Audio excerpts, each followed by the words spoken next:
大家好，我是一彤，这是我们环美自驾1万英里的第8天。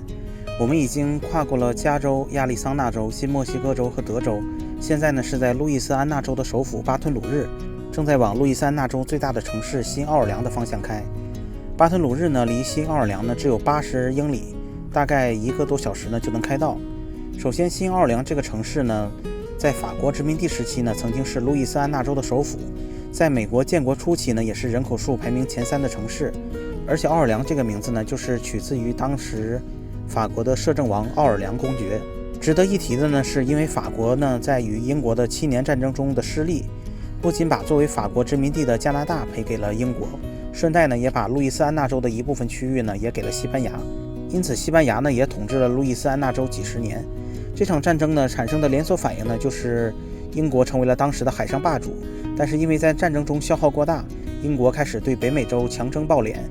进而引发了独立战争。北美东部13个州呢组成了最初的美国。随着最后呢击退英国，双方达成停战协议，也正式宣告了美国脱离英国的统治，成为了独立的国家。不久之后呢，美国又从元气大伤的法国手里呢花了1500万美金买下了路易斯安那州。至此呢，因为欧洲多国的领土战争呢，反而加速了美国的独立，也促成了美国领土的快速扩张。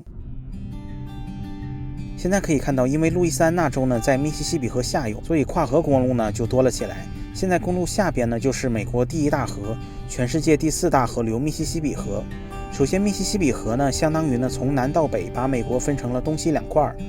最北呢来到了比邻加拿大的蒙大拿州的大瀑布城，最南边呢就是流入我们现在所在的新奥尔良南海岸的墨西哥湾。所以呢，又是美国最大的河流密西西比河的下游，又是美国南海岸，再加上呢遍地都是平原，就造就了新奥尔良呢很长时间以来呢一直都是贸易和经济的中心。但是成功呢是因为环境，衰退呢也是因为环境。因为本身附近河流众多，再加上平原地带呢没有高山，所以经常呢会受到洪水的侵袭。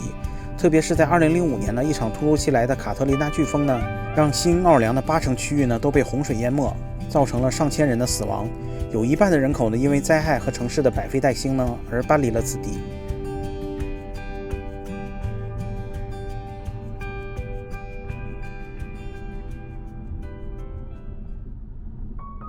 现在呢，我们已经到了新奥尔良市中心附近了。这边的公路呢就宽了不少，车道也很多了，还是能感受到一个繁忙大都市的氛围的。现在呢，我们就是要往新奥尔良最繁华的法国区那边开。首先，路易斯安那州的黑人占比呢只有30%，但是新奥尔良呢能达到50%以上。黑人占比过多呢，也是因为当时美国国内外市场对于棉花需求大幅提升，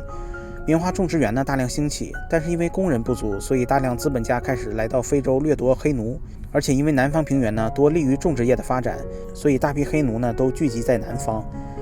随着南北方经济模式的差异化逐渐凸显呢，北方工业制造呢发展迅猛，需要加大关税呢来抵制外国产品，加速本土的工业化发展。南方棉花种植呢需要低关税才能更容易的卖到世界各地。种种因素加在一起吧，造成了美国最大的内战南北战争打响。本来富庶的南方呢一直占据主动，但是北方呢秉持解放黑奴的策略，这样南北战争呢直接逆转，也由北方的胜利来结束了这场内战。自此呢，非洲裔美国人的地位呢就彻底的翻身了。总之，路易斯安那州呢因为地理位置的特殊性，一直在美国占有很大的比重，只是因为经济模式的改变和周边环境的不稳定性才没法更进一步。现在呢，我们已经来到法国区这边了。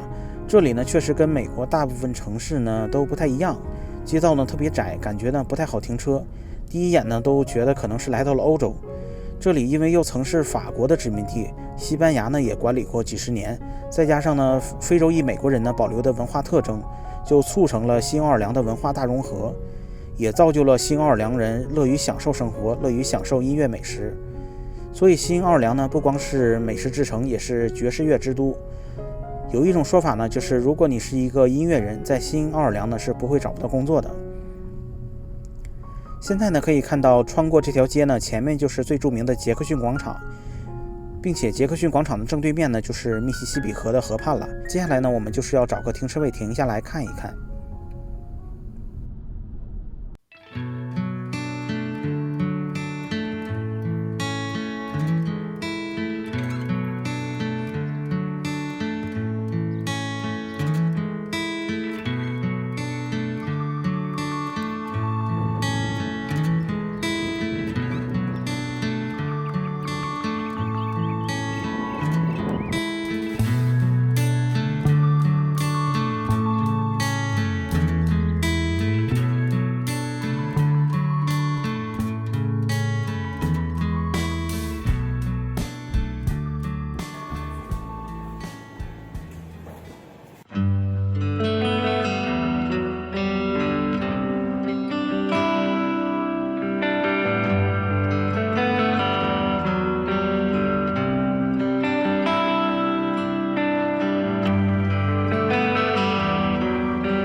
看完杰克逊广场和密西西比河呢，我们的新奥尔良之旅呢就告一段落了。最后呢，还是总结下，首先呢，这是我们环美自驾1万英里的第8天，也是城市之旅的第4天，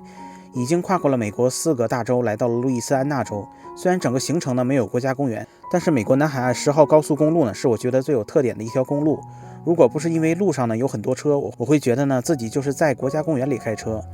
除了道路两旁茂密紧凑的树木群呢，还有很多跨河大桥，桥下呢就是密西西比河。所以这一段路呢是让我最享受开车的一段路。从衣食住行上来说呢，新奥尔良呢虽然没有特别出名的新奥尔良烤翅，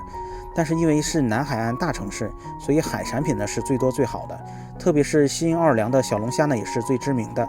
我们也是因为家里人呢看了网上的视频，慕名呢来到了一个海鲜店，但是整体上呢并没有太惊艳的感觉，我也没法说值得推荐给大家，只能作为一个参考。油价方面呢，因为路易斯安那州呢是产油大州，所以油价跟德州呢一样都比较便宜。住的旅店呢，因为新奥尔良呢是密集型的城区，大部分酒店呢都没有独立的停车场，所以呢只好选择离市中心有些距离的酒店。但是酒店旁边不远呢就是沃尔玛，酒店本身呢还是该有的都有，还有一个自助的投币洗衣房。个人觉得呢还是一个值得推荐入住的酒店。整体来说呢，新奥尔良呢有独特丰富的美食，夜夜笙歌的爵士乐酒吧，确实是一个十足的不夜城。唯一的缺点呢，可能就是因为密集型的城区呢，所以停车自驾相对会麻烦一点。最后呢，我这趟新奥尔良之旅呢，看起来还是比较短一点，主要是因为我们的行程规划呢，一开始是不包括新奥尔良的，所以呢也没有做太多的攻略。再加上呢，新奥尔良呢比较像国内的大型城市，建筑比较密集，停车位不多。虽然呢也有不少独立的停车场，但是终归呢是在固定的几个区域，所以还是需要步行很久才能相对完整的逛完主要的街区。再加上呢，为了一顿不太合口味的美食呢，来到了市中心附近，开车找停车位呢，再加上吃饭的时间呢，就又耽误了很久。有时候规划去吃什么呢，也会占据你大量的时间。不过还是那句话吧，旅行只是生命中额外的历程，量力而为就好。即使错过了什么呢，也不失为一种遗憾的美。接下来呢，我们就是要离开路易斯安那州，继续沿着我们美国南海岸之旅，来到阿拉巴马州唯一的海港城市莫比尔，并且呢，在隔一天一早呢，就会正式进入美国人口数第3大的州佛罗里达州，来开始我们的东海岸之旅。就说到这里吧，希望大家能持续的关注吧。最后呢，还是多谢大家的观看。